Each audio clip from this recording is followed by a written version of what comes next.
Hello दोस्तों, आज की हमारी कहानी है अहंकार। कहानी अच्छी लगे तो लाइक ज़रूर कीजिएगा।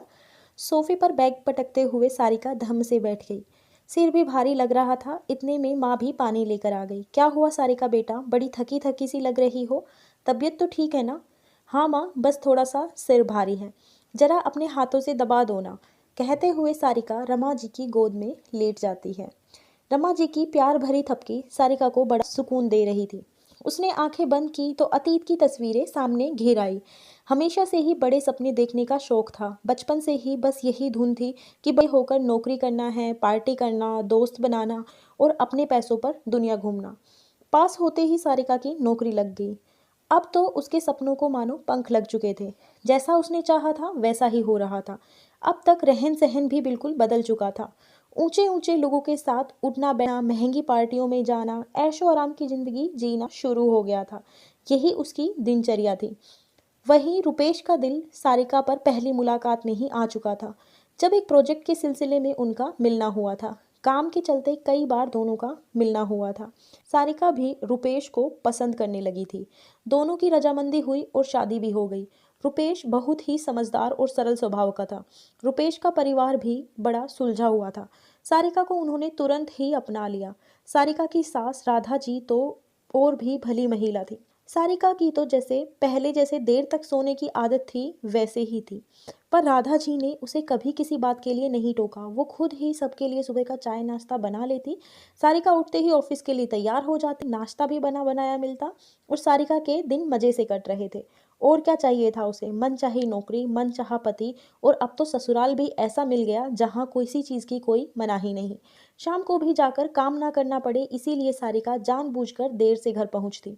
रुपेश को प्रोजेक्ट के सिलसिले में अक्सर बाहर जाना होता था, इसीलिए घर में क्या चल रहा है उसे कुछ खबर ही ना थी। राधा जी ने कभी भी रुपेश से इस बारे में कोई जिक्र नहीं किया।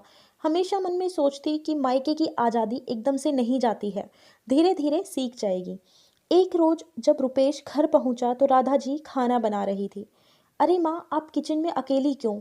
आज तो सारिका भी घर में ही है, उसे भी अपनी जैसा कुछ सिखा दो। अरे बेटा, अभी नई नई है, सीख लेगी बाद में। पर रुपेश को माँ का यूं अकेले काम करना अच्छा ना लगा।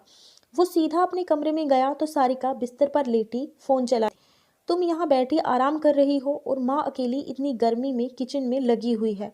रुपेश कह शब्द सारिका को अच्छे ना लगे। क्या मतलब है तुम्हारा रुपेश? हफ्ते में एक दिन की छुट्टी मिलती है और उसमें भी चैन से ना बैठूं? और वैसे भी माँ जी तो दिन भर घर में ही रहती हैं, थोड़ा काम कर भी लिया तो कौन सा पहाड़ टूट गया। सारिका ने लापरवाही से कहा।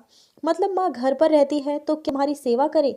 मैंने तो आज तक तुम्हें एक ग्लास भी इधर से उधर करते नहीं देखा। कम से कम छुट्टी के दिन तो मदद कर ही सकती हो उनकी। मैं यहाँ किसी की नौकरानी नहीं हूँ और ना यहाँ किसी पर निर्भर हूँ। नौकरी करती हूँ और तुमसे तो ज़्यादा ही कमा लेती हूँ। तुम कहो तो अपने पैसों पर से एक नौकरानी लगवा सकती हूँ। इतने में राधा जी भी कमरे में आ चुकी थी। क्या बेटा, कहाँ की बात कहाँ ले जा रहे हो? अब जाने दो इन सब बातों को। हर बात दोनों के अहम पर आ चुकी थी। सारिका में भी अपनी नौकरी का गर्व था, इसीलिए तुरंत ही बैग लेकर मायके आ गई। रुपेश ने एक बार भी सारिका को रोकने की कोशिश नहीं की और इतने महीनों में न ही फोन किया। सारिका ने भी अहम के चलते खुद से भी कभी फोन लगाने की कोशिश न की। पर उसे रुपेश के फोन का इंतजार जरूर रहता कि रुपेश खुद ही उससे माफी मांग ले। आज सारिका ने रुपेश को ऑफिस में देखा। उसे देखते ही मन बात करने को चाहा, पर रुपेश मुंह फेर कर वहां से चला गया। आज सारिका उसे जाता हुआ देखती रही। सिर भारी हुआ तो छुट्टी लेकर घर आ गई। कभी नौकरी पर इतराने वाली सारिका इस भाग दौड़ भरी नौकरी से उब चुकी थी।